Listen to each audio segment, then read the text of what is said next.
The Lord be with you. And with your spirit. A reading from the Holy Gospel according to John. Glory to you, O Lord.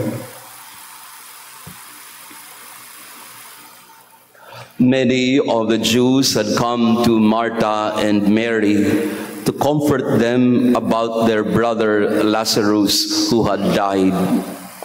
When Martha heard that Jesus was coming, she went to meet him, but Mary sat at home. Martha said to Jesus, "Lord, if you had been here, my brother would not have died. But even now I know that whatever you ask of God, God will give you." Jesus said to her, "Your brother will rise." Martha said to him, "I know he will rise in the resurrection on the last day." Jesus told her, "I am the resurrection and the life.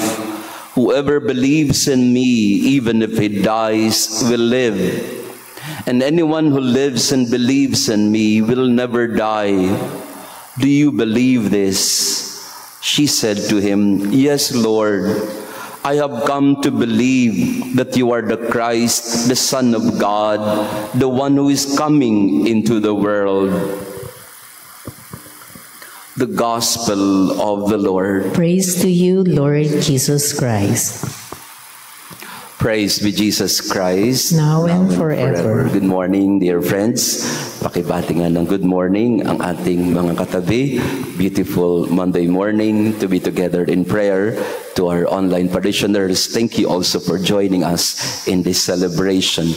We also pray for you on this memorial of the siblings, Martha, Mary, and Lazarus. Yesterday, we celebrated the World Day of Grandparents and the Elderly in connection with the feast of Joachim and Anne, the grandparents of Jesus. If I were the Pope, na hindi naman mangyayari, I would declare today as the World Day of Friendship or World Day of Siblings. Kung yung kapistahan ni San Joaquin at Santa Ana, kadugtong nito ang World Day of Grandparents and Elderly, I would also propose with all humility that the feast day of Martha, Mary, and Lazarus should also be declared as the World Day of Siblings, yung magkakapatid. Sila kasing tatlo ay magkakapatid. Pwede ring World Day of Friendship because Martha, Mary, and Lazarus are the BFFs of Jesus who lived or resided in Bethany. Bethany, around 2 miles, 3 kilometers from Jerusalem. So if Jesus is in the area, in the southern region or in Judea, he would stay in the house of Martha, Mary, and Lazarus in Bethany.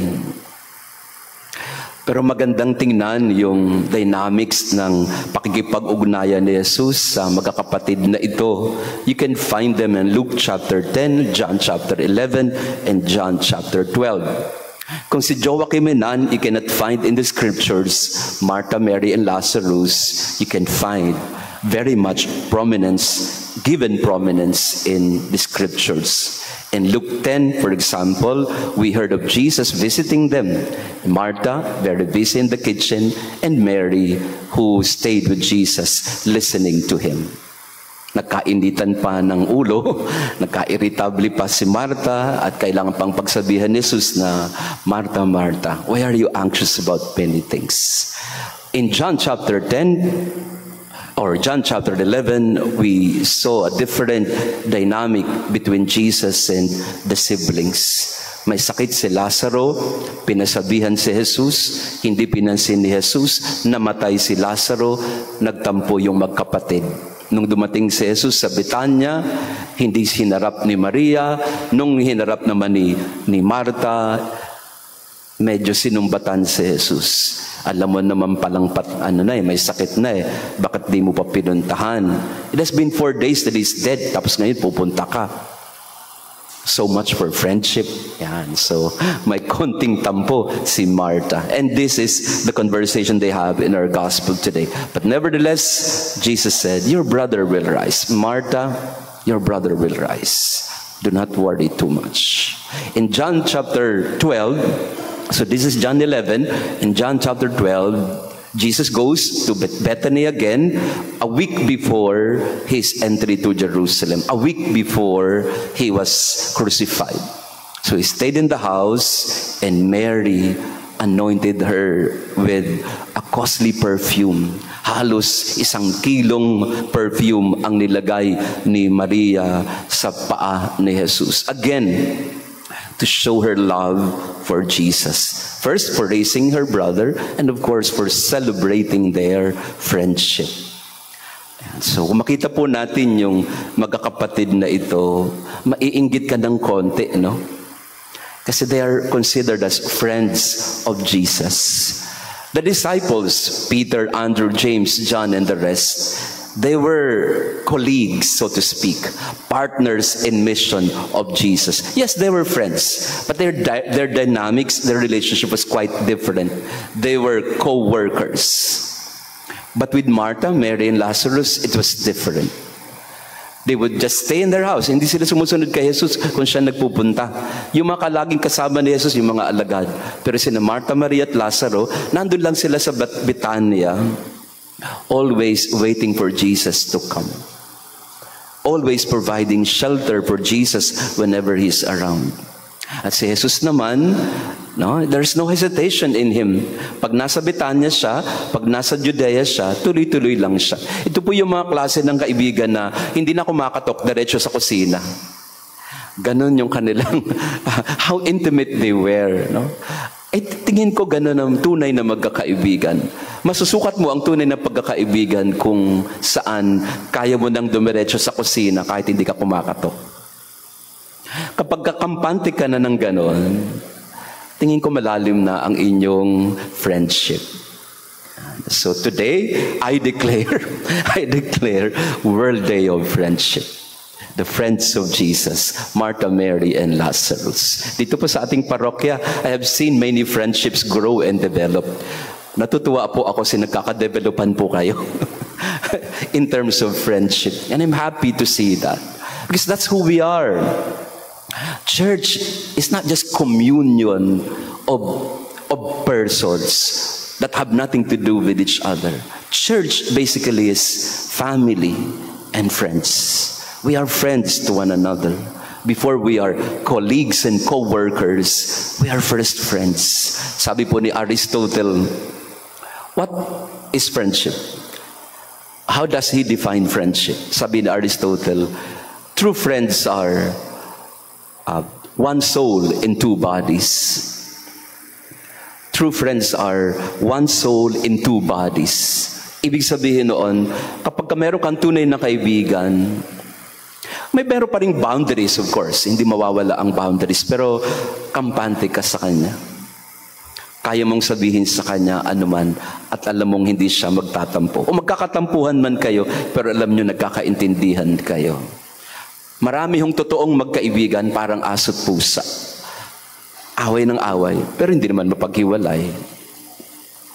Friends are hard to come by. True friends, at least. Marami sa atin, kaibigan lang. Kaibigan lang kapag may araw at masarap ang buhay. Kaibigan lang pagka may nakukuha. Pero pag wala na, yan, we call them fair-weathered friends. Hanggang doon lang. So in this Mass, we pray that we may truly, like Jesus, establish authentic friendships. Na magkaroon tayo ng mga kaibigan. Ako nasusukat ko po yung mga kaibigan kapag walang magmimisa dito. At 30 minutes na lang, wala pang magmimisa. Yun. Sino ang tatawagan mo? Siyempre, yung mga taong mahihiya ka, hindi mo tatawagan yun kasi jahe ka eh. Pero yung wala ka ng hiya, yun ang tatawagan mo. Uy, bro, si Father Robert, for example, I'm very grateful to him nung nagkaroon ng bagyo at na-cancel yung paring magmimisa sa atin. Tawag ako sa kanya, 5 o'clock ng umaga o 5:30, bro.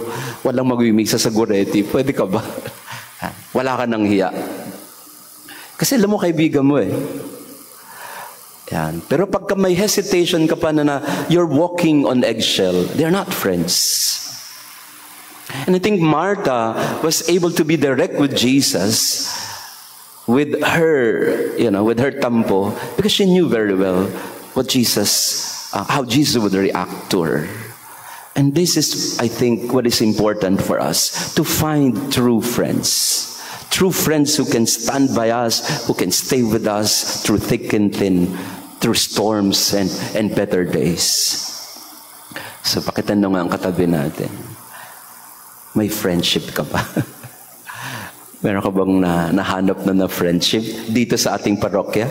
So kung wala pa, mamaya pakatapos ng misa, breakfast kayo together. And we are friends. We are supposed to be friends in Jesus. And may Jesus be our true friend in our life. Praised be Jesus Christ. Now and forever. Let us pray.